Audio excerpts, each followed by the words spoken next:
എണ്ണം പറഞ്ഞ സീറ്റ് അടിച്ചിട്ടുള്ള സിനിമകളിൽ ഒരെണ്ണമാണ് റെഡി ഓർ നോട്ട്. ഒരുവിധപ്പെട്ടവരൊക്കെ സിനിമ ഇപ്പോൾ കണ്ടിട്ടുണ്ടാവും. ആ സിനിമയുടെ മേക്കേഴ്സ് ഈ വർഷം റിലീസ് ചെയ്തിട്ടുള്ള പുതിയൊരു സിനിമയെ പറ്റി സംസാരിക്കാനാണ് നമ്മൾ ഇന്ന് വന്നിട്ടുള്ളത്.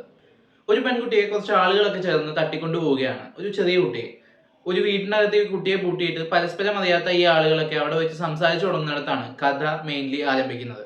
ഈ കുട്ടിയുടെ അച്ഛനെ ബ്ലാക്ക്മെയിൽ ചെയ്യാന്നുള്ള ഉദ്ദേശത്തോട് കൂടിയിട്ടാണ് തട്ടിക്കൊണ്ടുപോക്ക് നടന്നിട്ടുള്ളത് എന്നാണ് നമുക്ക് തുടക്കത്തിൽ മനസ്സിലാക്കാൻ സാധിക്കുന്നത്. എന്നാൽ പിന്നീട് ആ വീട്ടിൽ പല അസ്വാഭാവിക സംഭവങ്ങളും തുടങ്ങുകയും നമ്മൾ ഒട്ടും പ്രതീക്ഷിക്കാതെ പല സംഭവങ്ങളും റിവീൽഡ് ആവുകയും ചെയ്യുന്ന ഒരു വളരെ ഇൻട്രസ്റ്റിംഗ് ആയിട്ടുള്ള സ്റ്റോറി ലൈനുള്ള ഒരു ഹൊറർ സ്ലാഷർ ത്രില്ലറാണ് അബിഗെയിൽ. റെഡി ഓർ നോട്ട് എന്ന സിനിമയുടെ മേക്കേഴ്സ് ആയതുകൊണ്ട് തന്നെ തീർച്ചയായിട്ടും പ്രതീക്ഷിച്ചത് ഒരു സീറ്റ് അഡ്ജ് എക്സ്പീരിയൻസ് തന്നെയാണ്. ആദ്യ അവസാനം ആ ലെവലൊന്നും ഇല്ലെങ്കിലും അത്യാവശ്യം നല്ല ത്രില്ലിംഗ് ആയിട്ടുള്ള ഒരു സിനിമ തന്നെയാണ് അവർ സമ്മാനിച്ചിട്ടുള്ളത്. ഈ ഒരു സ്റ്റോറി ലൈനിൽ ഒരു വാമ്പയർ കൺസെപ്റ്റ് ആണ് ഇവർ ഇതിൽ യൂസ് ചെയ്തിട്ടുള്ളത്.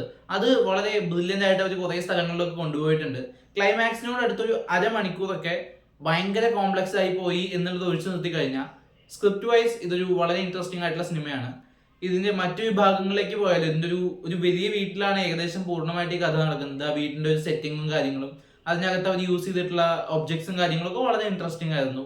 പലയിടത്തും ഇതിലൊരു സ്ലാഷർ മൂഡ് വളരെ ഇമ്പാക്ട്ഫുൾ ആയിട്ട് വന്നിട്ടുണ്ട്.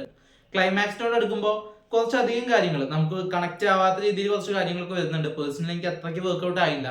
എന്നാലും എല്ലാം കഴിയുമ്പോൾ ഒരു ക്യാമിയോ ഒക്കെ ഇൻവോൾവ് ചെയ്ത് കുറെ കൂടി എക്സ്പ്ലനേഷൻസിനുള്ള സാധ്യതകൾ തുറന്നു വരുന്നുണ്ട്. സിനിമ ഒരു സ്ലാഷർ ഹൊറർ മൂഡിലാണ് പോകുന്നതെങ്കിലും ആദ്യാവസാനം ഒരു ഹ്യൂമർ ടച്ച് മെയിൻറ്റെയിൻ ചെയ്യുന്നുണ്ട്. ഒബ്വിയസ്ലി അത് ഡാർക്ക് ഹ്യൂമർ ആണ്. കാരണം പലയിടങ്ങളിലും നമുക്ക് എന്താണ് ഇവിടെ ഒരു തമാശയായിട്ട് പറയുന്നതെന്ന് മനസ്സിലാകാത്ത വിധത്തിൽ വളരെ വ്യത്യസ്തമായിട്ടുള്ള കുറെ ഹ്യൂമർ സംഭവങ്ങൾ ഇതിൽ ആഡ് ചെയ്തിട്ടുണ്ട്. റെഡി ഓർ നോട്ടിൽ അത് ഉണ്ടായിരുന്നു. റെഡി ഓർ നോട്ടിൽ പക്ഷേ അത് ആ സിനിമയുടെ സോൾ ആയിരുന്നെങ്കിൽ ഇവിടെ ചിലയിടത്തൊക്കെ വർക്ക്ഔട്ട് ആവുകയും ചിലയിടത്തൊരു കല്ലുകടിയും ആവുന്നുണ്ട്.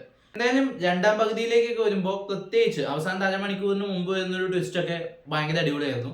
പിന്നെ അങ്ങോട്ട് നമ്മൾ അതുവരെ കണ്ടിട്ടുള്ള ഒരു പടത്തിന്റെ ഒരു സ്റ്റോറി ലൈൻ പെട്ടെന്നൊരു ട്വിസ്റ്റ് അടിച്ച് വേറെ രീതിയിലേക്ക് പോകുന്ന പോലെ ഒരു ട്രാൻസിഷൻ ഉണ്ട് ആ സീക്വൻസിൽ വരുന്നത്. അത് വളരെയധികം ഇൻട്രസ്റ്റിംഗ് ആയിരുന്നു.